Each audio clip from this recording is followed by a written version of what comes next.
Hey y'all, happy Tuesday. Happy spoken word Tuesday. I hope you guys days come along fine. Anyway, you guys know on Tuesdays I like to bring the word. And earlier I read my short from the sealed portion, chapter 20, verse 64. One of the final testaments of Christ reads as follows. And the Lord had placed enmity between Satan and us. And this enmity that he had placed between us is the feelings that we receive when we work righteousness, and that we are happy and feel joy. And this enmity is also the feelings that we receive when we do evil, and that we are miserable where there is an absence of joy. In other words, this is our conscience. You guys, many people fail to understand the phrase when the Father says he has placed enmity between thy seed and her seed. Well, what the Father means by this is he has placed before us good and evil that distinguish the feelings we receive, that lead us or guide us to doing good or evil, right? You guys, the same is our conscience, okay?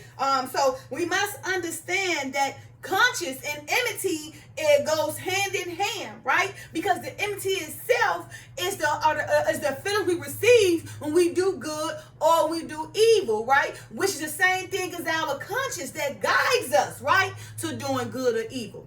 All right, you guys. So I'm going to continue with sealed portion. Continue with the sealed portion, chapter 20. I'm going to start with verse 59, and you guys know, of course, I like to always read you guys the header, right? And the header reads as follows in chapter 20, the sealed portion.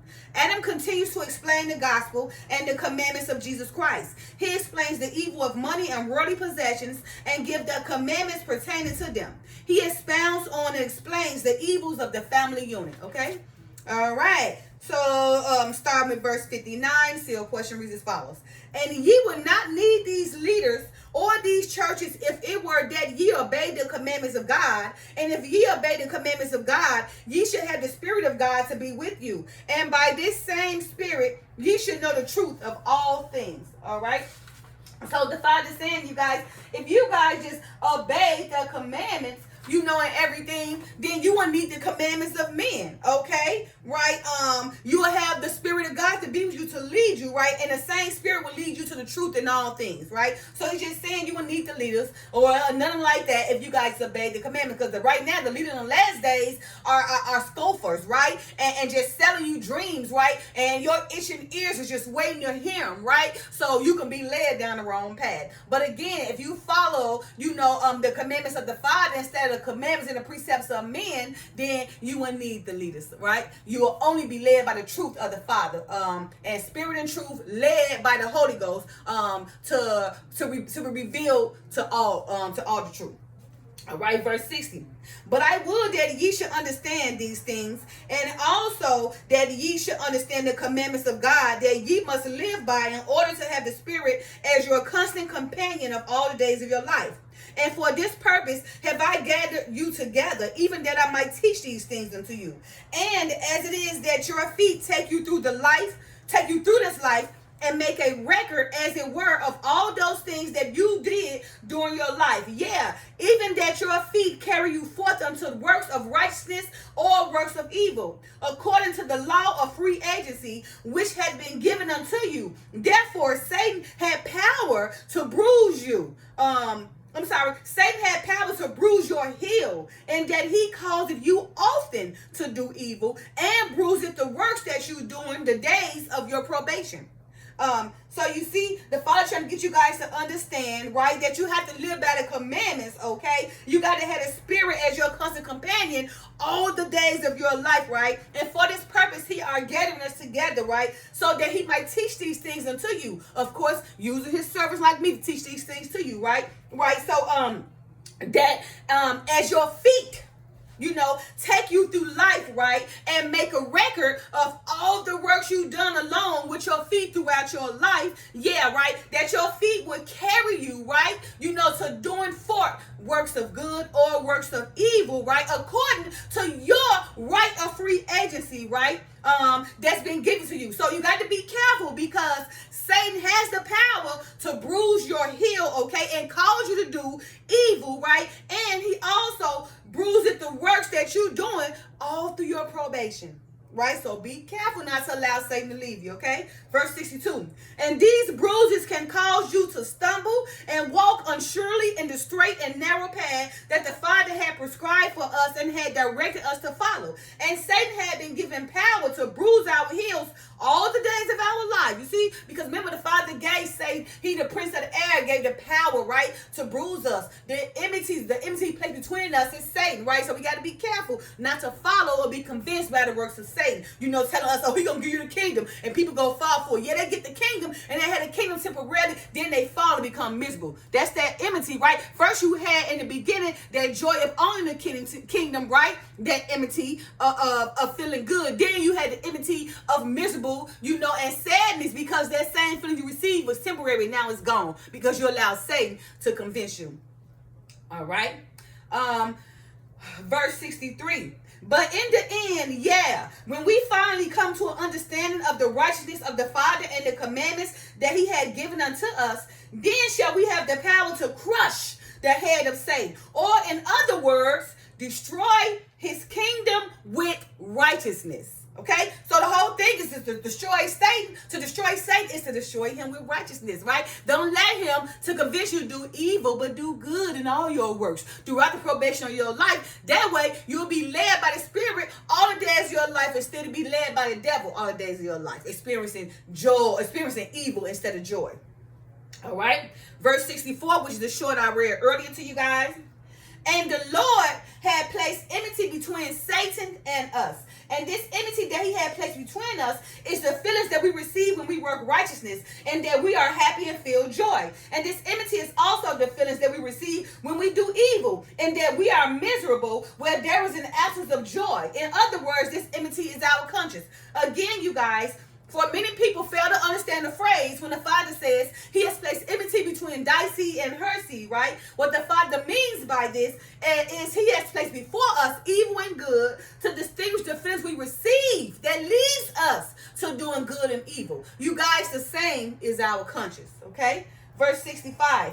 And Satan had taken these feelings or this enmity again. And Satan had taken these feelings or this enmity. One more time. And Satan had taken these feelings or this enmity and had deceived us into thinking that evil is good and good is evil. And he had accomplished this with gold and silver and the fine things of the earth. And he had done this with the families in which he had caused you to divide, so that ye shall hate one another and put yourselves above one another. You see that? Or above others, okay?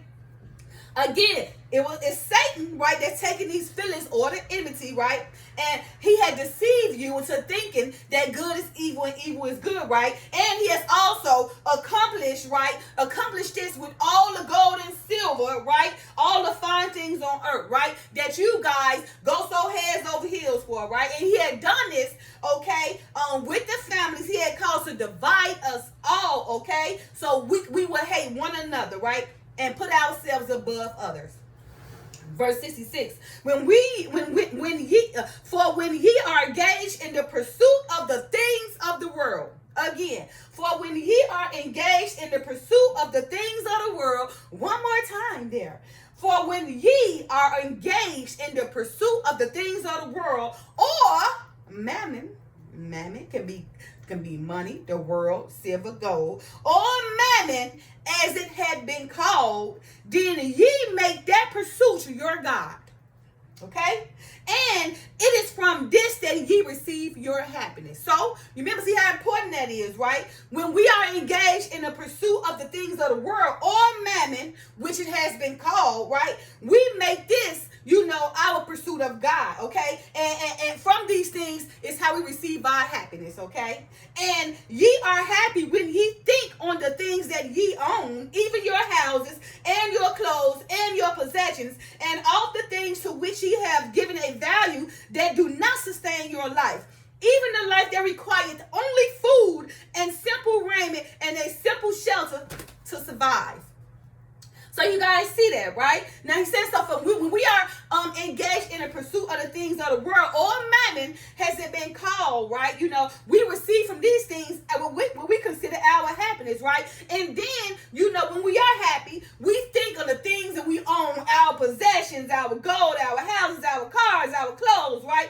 All the things that we give value to that don't even sustain our lives, okay? Because for real, our life only requires food, simple raiment, and a simple shelter to survive. See that? Necessary. Our needs, not our wants and our desires, okay? But again, the Father said he will give us the desires of our heart. We first seek the kingdom, okay? Verse 67. And ye are happy when ye see your families prospering and enjoying the things that ye have provided for them. And ye take no thought of others. For in this happiness of your families, ye find joy. Not everybody else, but only you and your family, because you can care less about the other family, okay? When you prosper and you happy, and everybody else sad, just walking over them like, well, they should have did it, but they didn't. So now they down, and then they frown. And I'm going to walk on past because I can care less because I'm above others. You see that? Verse 68, and ye find joy in your religions. Again, and ye find joy in your religions. Let's say it one more time, Mr. Religious people. And ye find joy in your religions and your beliefs and in the leaders that teach you the things that ye want to hear. See that? Itching ears ready. Scope is telling you anything. Y'all waiting them itching ears, waiting to be told anything to lead you down in error to a stumbling block so you can go straight on to hell. Again, verse 68.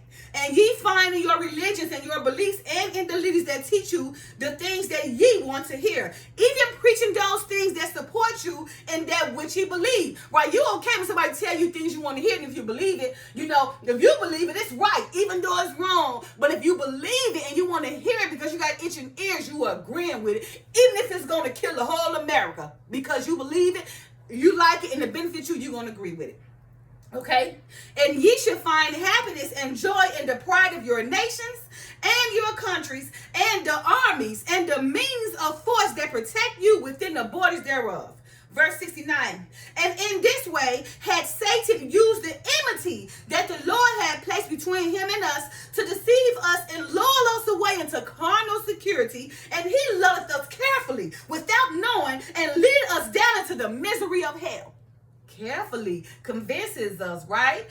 Because the enmity that the Father has placed between us is going to either lead us to doing good or evil. The enmity, it can be Satan.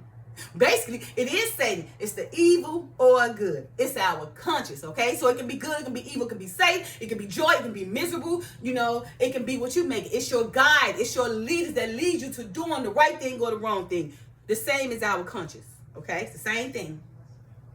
All right. Verse 70.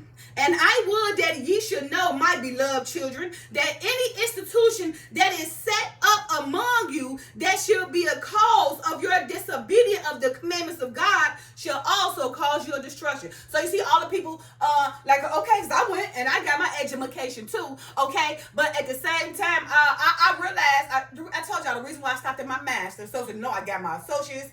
What else? I got my bachelor's. I got my master's. I got my paralegal certification, dealing with law. I had my substitution license to teach children, and I was going to go all the way to my PhD until I started reading the word. And what do you call that? A degree.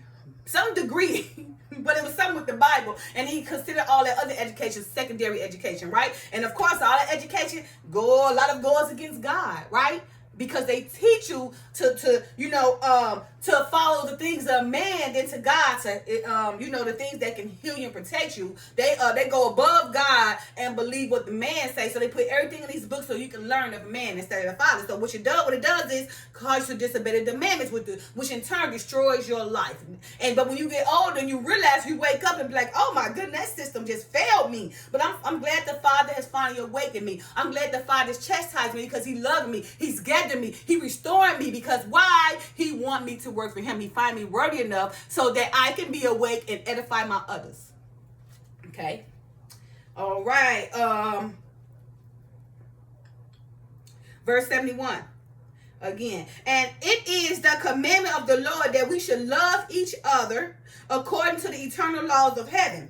For it was according to these laws that we were created. And we are all the children of the same eternal Father. And he had used these same laws by which he also lived it to afford us the opportunity to become like him and live forever in happiness according to the desires of our happiness.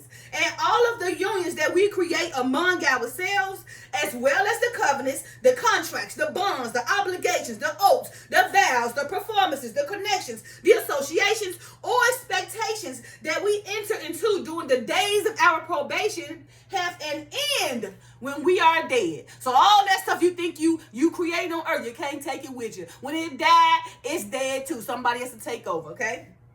That's why you got to be careful, right, to follow the commandments. So even though you may not think it's true, right, what's better, to believe it's not true and be doomed in the end, or to believe it's true and be saved in the end? You don't know, so why not stay on the safe side? Be cautious. Walk down the narrow path. Verse 71. And after we are dead, we shall be judged according to the works that we have done, even according to our obedience and conformity to the laws of heaven. And these same laws exist forever in the eternal worlds that have existed long before this mortal state in which we find ourselves. And these same laws shall exist in eternal worlds after this mortal state, even forever. So before our nobodies came along, right, these laws was always in existence, right? Because the Father don't change. He was here, he was already here. And what he was at, oh my Lord, there was a light already in the darkness, okay? It was already there, right? The Shekinah already there. He decided to make that light, that Shekinah, or that glory in there, when it was a void. He decided to make it day and night. But it was already there. His laws was already there. He just made us a part of his great creation. Okay? It was there. He spoke to that Shekinah up there, that understanding, that glory, and told that Shekinah to make it day and night, right? And he made it, then made the people, and make everything in all these days, right? But before this, the laws was already there. Okay, he spoke it into existence, right? Because what the Father say, hey, he does everything by his mind. And if you turn away from it, everything that he created, it destroys. Because why? You lose your focus.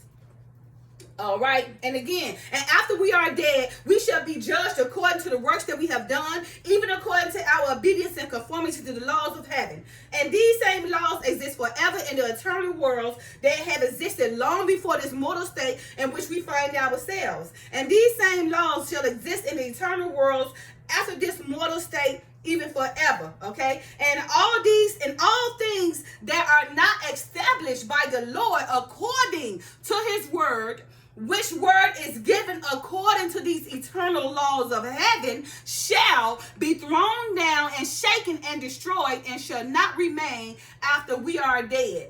And these family units in which ye have divided yourselves, and not according to the word of the Lord, and he had commanded us against such things, therefore they are not eternal, and shall not last after ye are dead. Okay? Verse 75, and these family units in which ye have divided yourselves are not according to the word of the Lord, and he had commanded us against such things. Therefore, they are not eternal and should not last after ye are dead. So when you die too, everybody dying, because y'all all walking down the wrong path. You're not walking down a narrow path, right? And none of the stuff that you embracing, right, is not according to the words of the Lord and everything. They are not eternal. Therefore, everything afterwards, when you die, should die. The people, because they none of y'all walking down a narrow path, right, obeying the commandments of the Father. All right, you guys. Happy Tuesday. Happy Spoken Word Tuesday. I hope you guys are learning something, because what I'm doing now is trying to help you guys transform, right? For the restoration of Israel, for the gathering of Israel. We rise, all praise to the Most High, my Judah, my kings and queens. How we rise is by marriage. Okay? All that she said, go find you a husband and a wife. So we rise. All praise to the Most High. We need to take up like Pinky and the Brain. Bye. Love y'all. Peace.